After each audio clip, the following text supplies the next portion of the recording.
Bonjour à tous et bienvenue dans ce nouvel épisode du podcast de Graines du Ciel. C'est Muriel et je vous accueille aujourd'hui dans cet épisode pour explorer la différence entre l'astrologie et la voyance, comme c'est une question qui revient souvent à mes oreilles. Et voilà, dans un épisode où je vais vous expliquer pourquoi je ne fais pas de prédictions, pourquoi en tout cas je n'appelle pas ça des prédictions, et les grandes questions qui sont souvent présentes face à l'astrologie, du libre arbitre et du destin, entre guillemets, de ce qui est écrit, la différence entre ce qui est écrit et la part où on est totalement libre et créateur de notre vie. Voilà, donc au plaisir de vous accueillir dans ce nouvel épisode. Prenez place. Et c'est parti pour quelques 20 minutes d'exploration autour de ce thème. Alors peut-être que vous-même, en entendant parler de mon métier, de l'astrologie, de Graines du Ciel, vous avez eu cette image de, je sais pas, peut-être Madame Irma au fond de sa caravane avec un fichu sur la tête et une boule de cristal. C'est quand même une petite blague qui me revient régulièrement. Et même si je pense qu'il y a très peu de personnes qui viennent me voir pour des prédictions, la question revient quand même régulièrement. Où la tentation est toujours en tout cas grande, et y compris pour moi, de se dire oui, mais qu'est-ce qui va se passer? Et c'est quand même une question à laquelle l'astrologie répond plus ou moins. En tout cas, la tentation est là et pour une bonne raison. Et donc la bonne raison, c'est que dans un thème astral, donc un thème astral, c'est la position des planètes au moment T de notre naissance, au moment M plutôt, et à ce moment-là, c'est comme si à notre première inspire, à notre premier souffle sur Terre, on accueillait toutes les énergies qui étaient présentes à ce moment-là tout autour dans l'univers, et que toutes les planètes présentes dans les différents signes du zodiaque, la configuration qu'il y avait entre les planètes et tout ça va décrire notre personnalité, nos choix, notre boussole de vie et finalement aussi notre rythme de vie. Dans le sens où c'est comme si, c'est comme si, pof, au moment de la naissance, il y avait quelque chose qui s'inscrivait, qui s'écrivait, et qui se vérifie quand même dans 80% des cas après je donne des pourcentages, mais je suis pas du tout férue de pourcentage non plus ou d'études là-dessus, mais c'est quand même ce que je vérifie au quotidien dans mes consultations astro, que cette empreinte-là, elle a réellement un impact sur comment l'être qu'on est décrit avec beaucoup de justesse et de perfection notre être. Et donc ça, c'est le thème astral fixe à notre naissance, quelque chose qui bougera pas, quelque chose comme de la même manière qu'on mesure tant de centimètres ou qu'on est né à tel endroit du monde, ou que, c'est un peu comme quelque chose qui est une invariable, quelque chose qui décrit notre essence et qui bougera jamais. Et en même temps qui va se déployer au cours des cycles, au cours de notre vie, qui va sans cesse mûrir, se déployer, comme une graine. C'est pour ça que j'aime beaucoup le nom de Graines du Ciel. Et peut-être que je pouvais vous en dire deux mots aussi, c'est que cette graine qui contient, entre guillemets, toutes les informations à notre naissance, je parlais des invariables, des impondérables au moment de notre naissance, c'est un peu comme une graine qui contient déjà l'information de si elle va devenir un chêne, un buisson de framboisier ou une myrtille. Bon, je suis dans les fruits rouges. En tout cas, oui, un cyprès ou un brin d'herbe ou une marguerite, quoi. Et ça, c'est quelque part, c'est déjà présent dans la graine, et c'est pour moi en ça qu'il y a quelque chose de l'ordre qu'on pourrait appeler comme une sorte de programme, quelque chose qui est engrammé en nous, qui va nous suivre tout au long de la vie. Et quand donc à partir de ce thème astral fixe, eh bien, les planètes, elles, continuent de tourner, continuent je trouvais plus le mot, je tourne en rond, mais oui, c'est ça, elles poursuivent leur cycle en tout cas, chacune à leur rythme. Donc certaines de manière assez rapide vont faire le tour chaque année, et d'autres, comme Pluton, va mettre 248 ans à faire le tour complet du zodiaque, et du coup il va passer dans les différents signes du zodiaque à des moments précis, et vraiment pas tous les 4 matins, et vraiment ça va, en tout cas de ce que j'observe, c'est toujours des moments charnières de nos vies, et des moments où il y a eu des tournants importants, des potentielles crises aussi entre guillemets, des moments de choix, des moments de déploiement aussi à fond, comme si les moments où ces planètes lentes, enfin surtout les planètes lentes en fait, les planètes rapides aussi, mais disons que ça apporte moins de changements radicaux, mais ces planètes lentes comme Pluton, Uranus, Neptune, Saturne, bon Jupiter aussi, vont quelque part rythmer nos vies à des dates précises. Et ces dates-là, évidemment, comme les planètes, elles ont un cycle connu, régulier, ça, en tout cas connu, eh bien, on sait à quel moment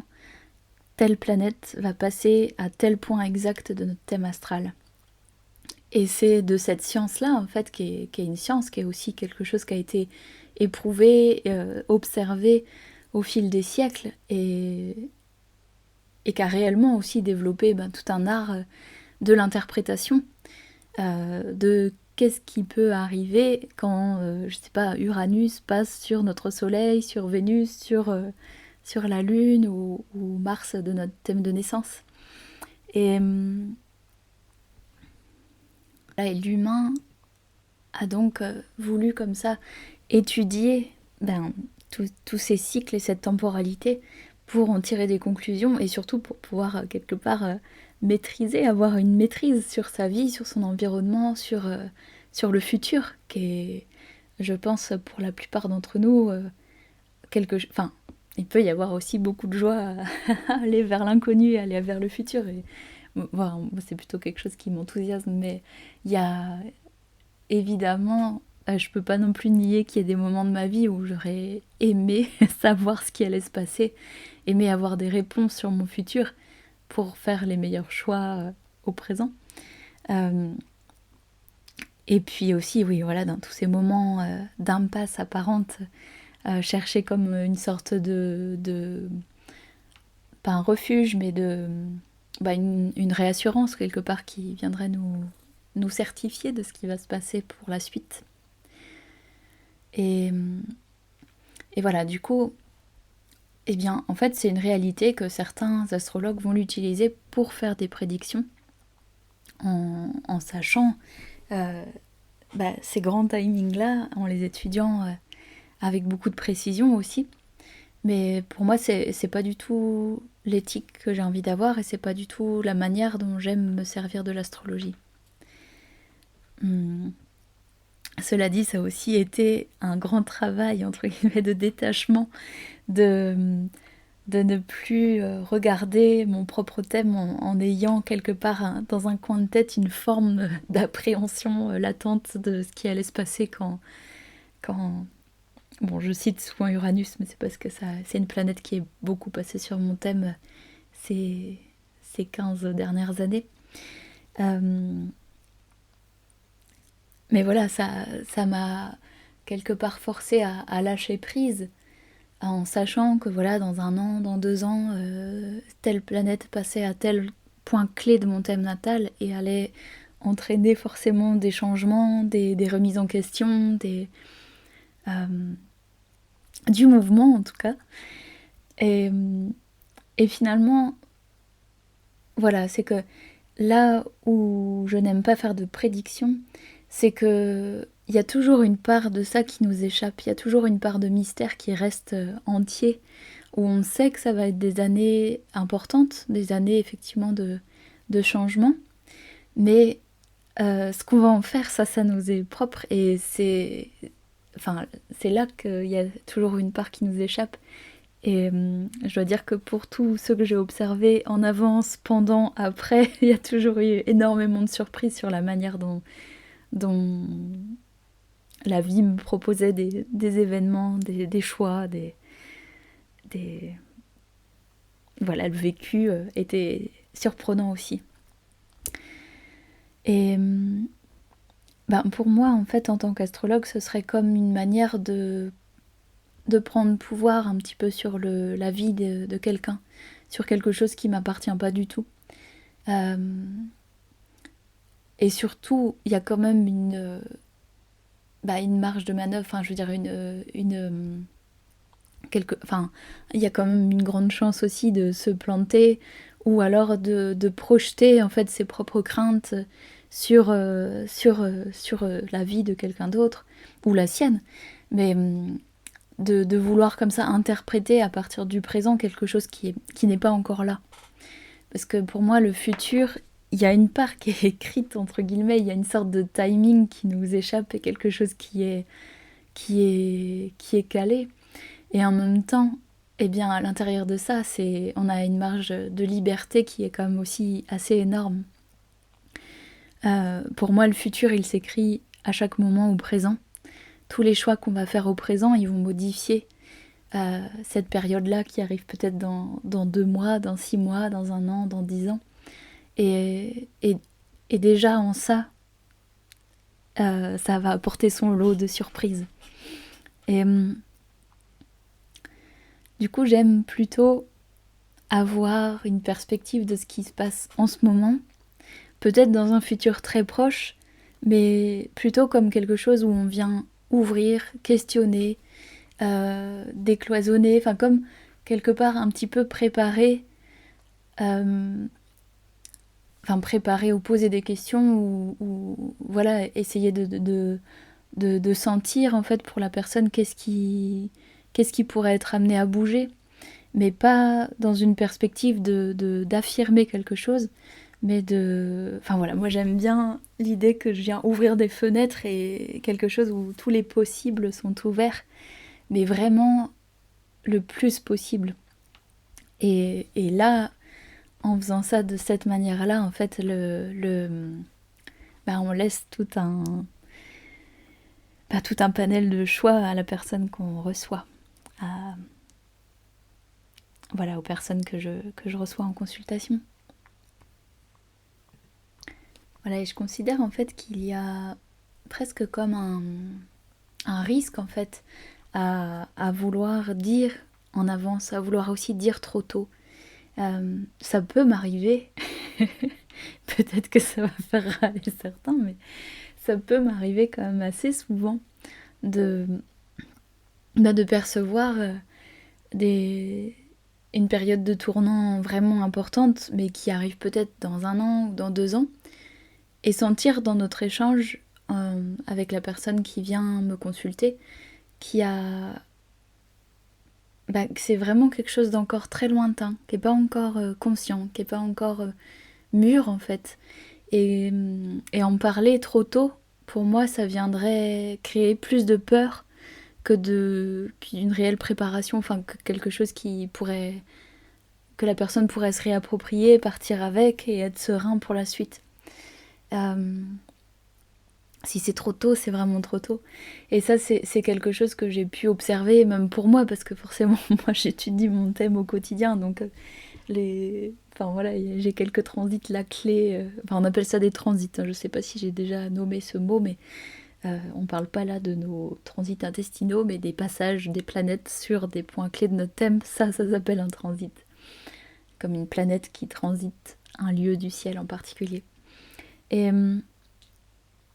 oui, ça m'est arrivé, ça m'arrive encore aujourd'hui de me dire, j'ai en tête un passage fort de Pluton dans 8 ans, où je me fais régulièrement des petits scénarios par-ci par-là, mais que je balaye ensuite et j'ouvre tout un tas d'autres sens qui pourraient aussi être là à ce moment-là. Mais dans ces moments-là, c'est toujours important pour moi de me souvenir des transits qui sont passé que j'ai pu regarder avec de la crainte à un moment donné, et quand c'était là, parfois j'avais même oublié que c'était là, ça peut m'arriver. Mais quand c'est là, en fait, il y a une telle évidence que la peur, elle est plus présente. Ou plus de la même manière. Évidemment, il peut y avoir un peu l'appréhension de « ok, eh ben, ça prend une autre direction, c'est pas ce qu'on avait prévu, c'est pas ce qu'on avait imaginé sur le long terme, mais c'est là et c'est évident que ce choix, il est à prendre. » Et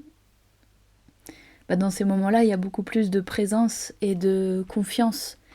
qui fait que même si il y a à se remettre en mouvement, c'est ok, c'est accueilli. Alors que de le savoir trop en avance, ça va plutôt créer de la peur et tout un tas de scénarios qui, un peu déplacés finalement.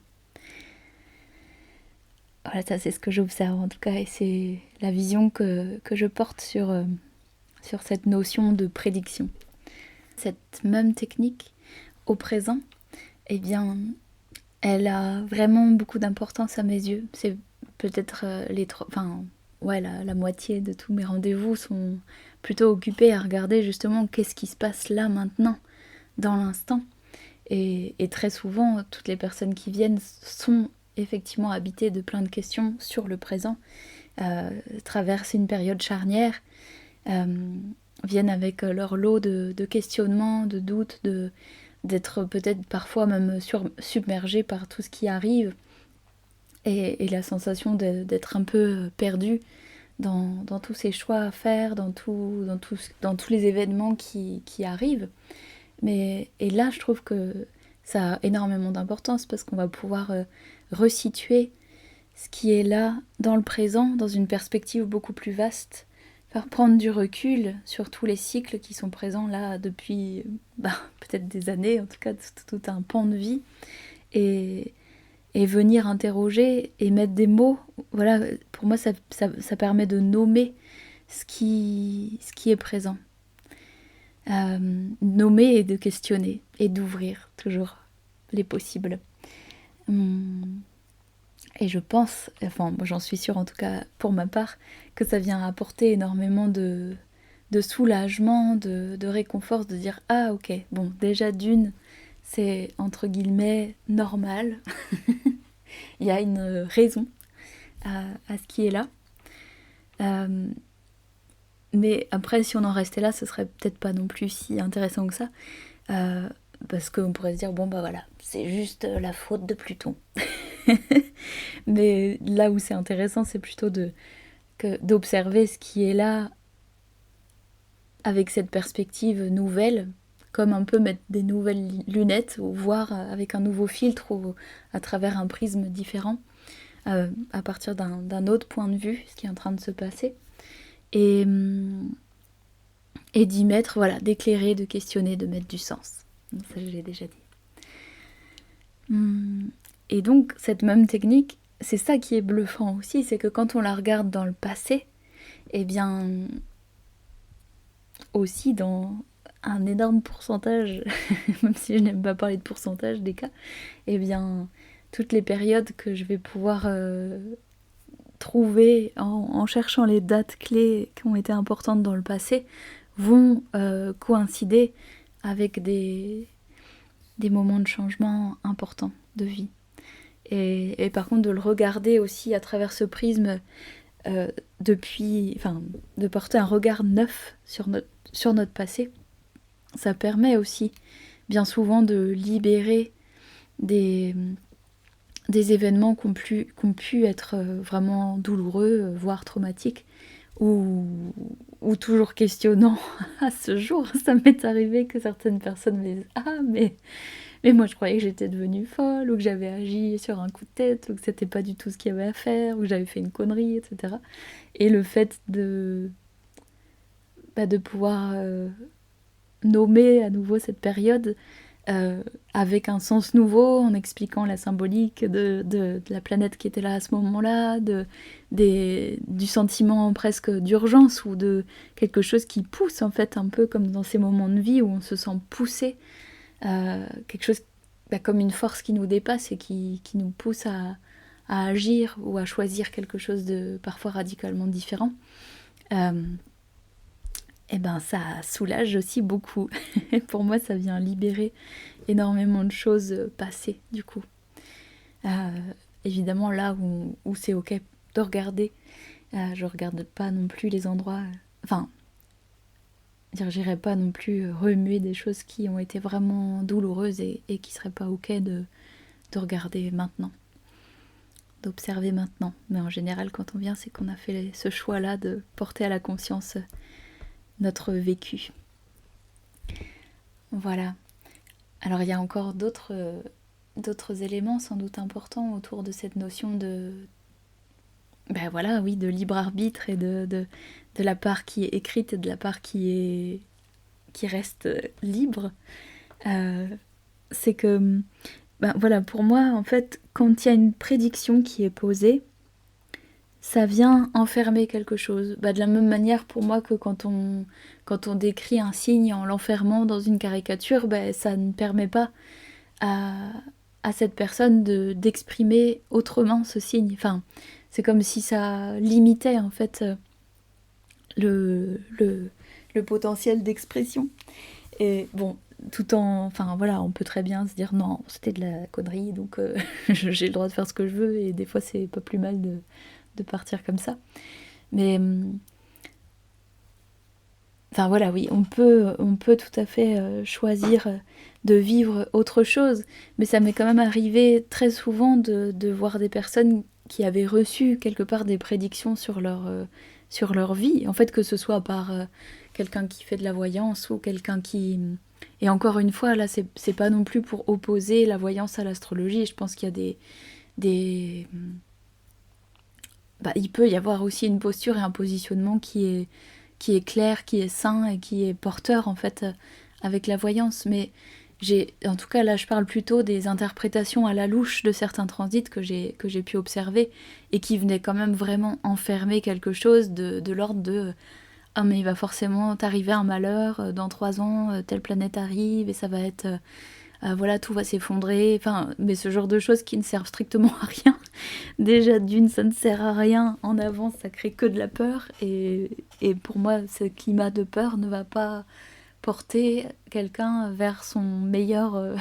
vers sa meilleure expression.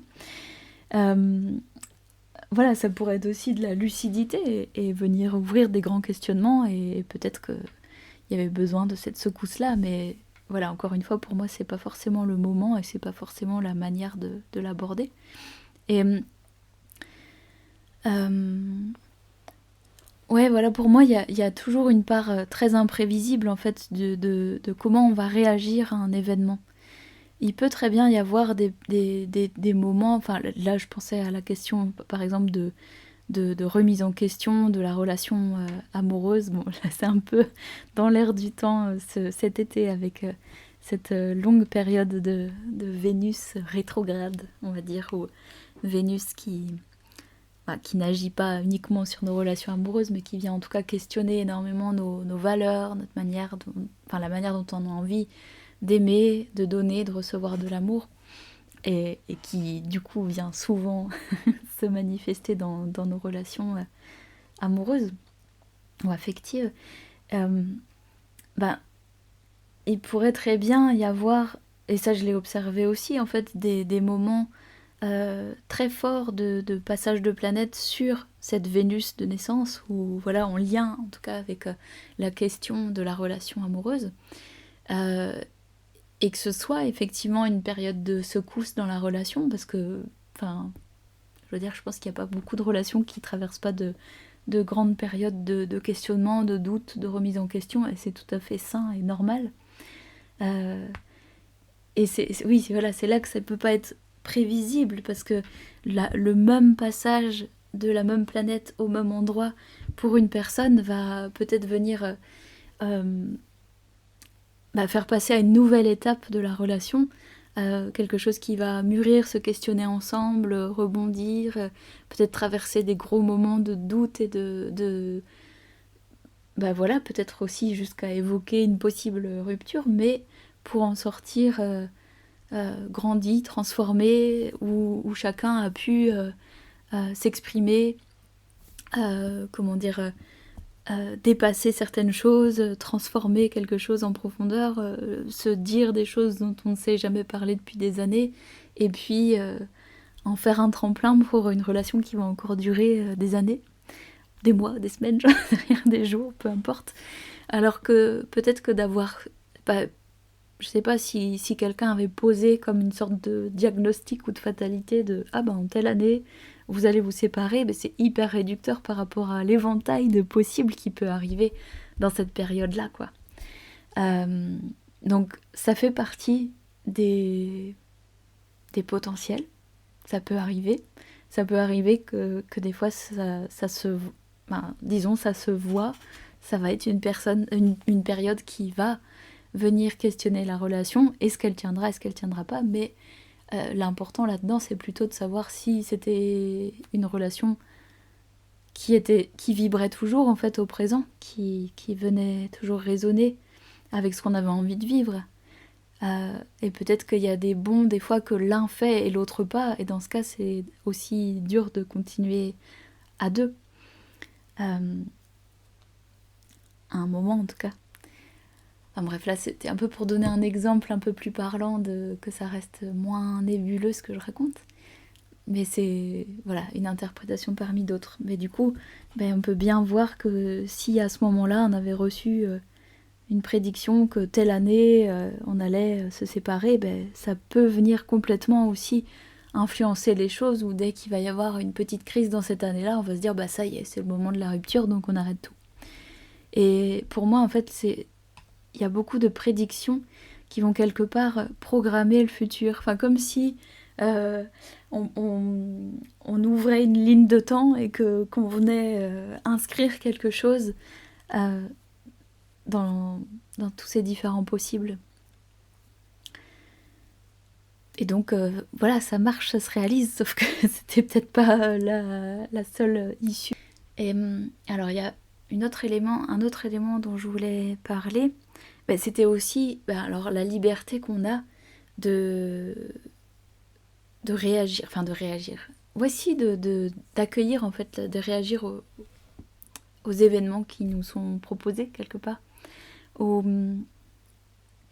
moi en fait, dans ces passages là de planètes, il y a quelque chose de l'ordre de plus on s'est éloigné de notre chemin, si tant est qu'il y en ait un, mais en tout cas, plus on s'est éloigné de notre centre, ou de notre être, ou de ce qu'on désire le plus, ou de ce qui nous habite réellement, ou voilà, comme je pense que vous voyez à peu près ce que je peux dire,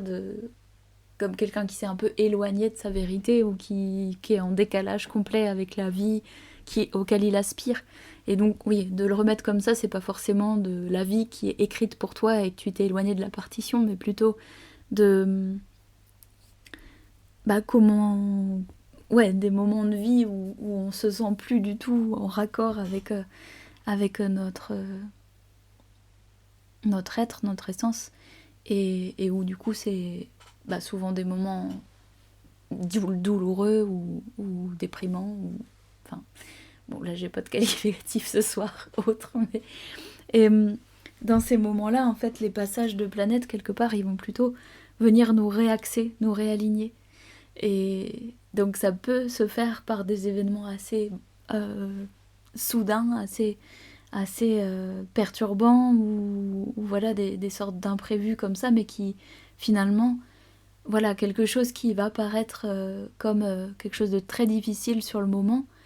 va finalement être un élément clé de notre vie, et quelque chose qui va complètement nous avoir nous remettre dans notre axe, quoi, sur notre chemin, dans notre justesse. Et donc c'est aussi en ça qu'on peut pas, à mon sens, quelque part prévenir de certaines crises, ou je sais pas comment l'expliquer, mais comme voilà, quelque chose qui est juste sur le chemin et qui doit être. Mais la forme que ça prend, ça c'est toujours mystérieux. Et pour moi, du coup, voilà, c'est que dans ces moments-là où il y a comme une sorte d'éloignement de nous, ça crée des ruptures assez fortes. Enfin, des ruptures en nous, là je parle plus de ruptures amoureuses, mais des ça peut créer des chocs ou des secousses ou des plongées abyssales assez intenses. Mais plus on est dans en accord avec nous-mêmes, en fait, voilà, pour le dire le plus simplement possible, ben, moins ces passages-là vont être virulents ou intenses, voilà. Ça veut pas dire qu'il ne se passe plus rien, ça veut pas dire qu'une fois qu'on est sur notre chemin ou qu'on suit vraiment la voie de nos rêves ou qu'on a une vie vraiment épanouie, ça veut pas du tout dire qu'il n'arrive plus rien et qu'on est à l'abri des imprévus de la vie, au contraire. Enfin, au contraire, je veux dire non, il y en a toujours. Mais par contre, c'est comment on va y réagir qui sera peut-être pas la même. Par exemple, on peut très bien vivre un événement comme un drame et quelque chose qui s'arrête et quelque chose et vivre avec cette douleur et cette souffrance pendant des semaines, des mois, des années, où on peut aussi faire le choix que certes en traversant le deuil, en traversant ce qu'on a à vivre à ce moment-là, mais sans forcément s'y attacher. Et du coup, c'est un événement qui va pouvoir amener à du nouveau, ouvrir du nouveau,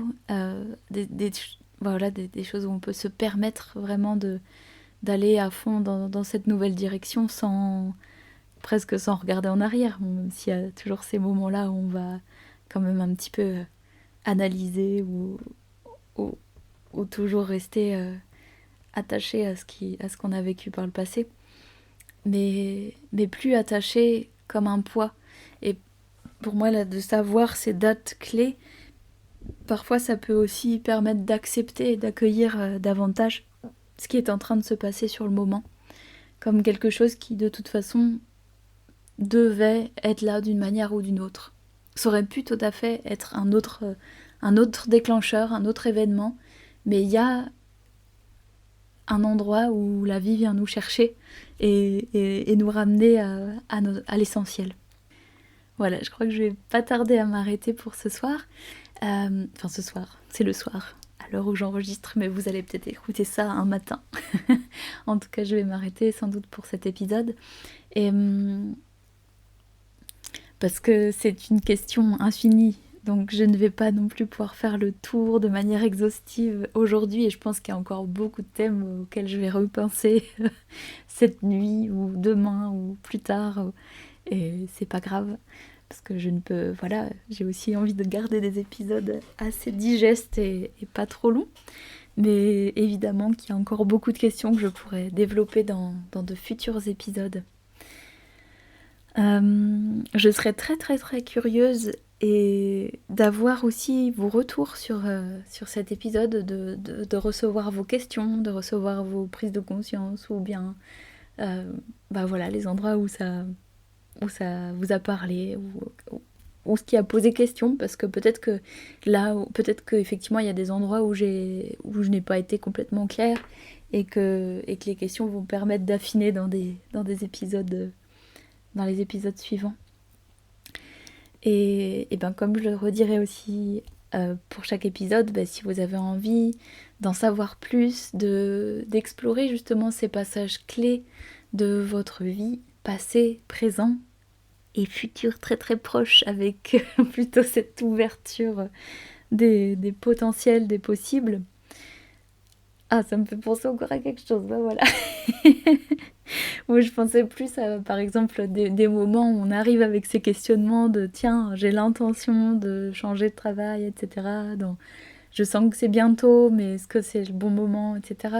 Ça peut permettre aussi de se dire là, moi je vois un changement fort et clair dans 2 ans. Et parfois ça peut paraître longtemps, mais c'est peut-être le temps nécessaire pour faire mûrir un projet, par exemple. Enfin voilà, là c'est une autre manière où pour moi c'est plus ok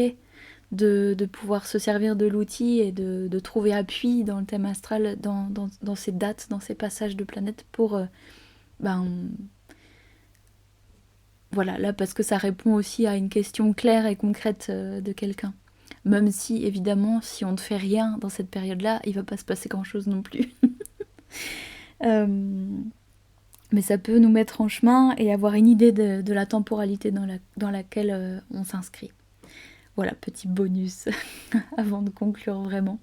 Mais voilà, ce que je voulais dire, c'est que si vous voulez en savoir plus sur votre thème à vous, si ce n'est pas déjà fait,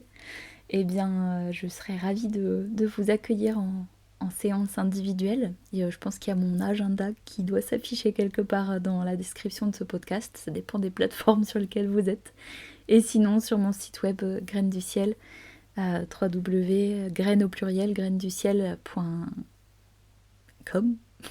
J'ai un gros doute sur le .com ou .fr. Bon, enfin, je pense que vous me trouverez et qu'il y a mes contacts qui s'affichent. Et bah voilà. Et puis voilà, si aussi vous avez déjà fait cette expérience avec moi ou avec d'autres, je serais curieuse de savoir ce que ça vous a apporté j'allais dire comme bienfait, mais c'est un peu con comme mot, mais en tout cas, ce que ça vous a apporté. Point. Au plaisir de continuer à échanger, à explorer autour de l'astrologie dans les épisodes suivants. Et à très bientôt.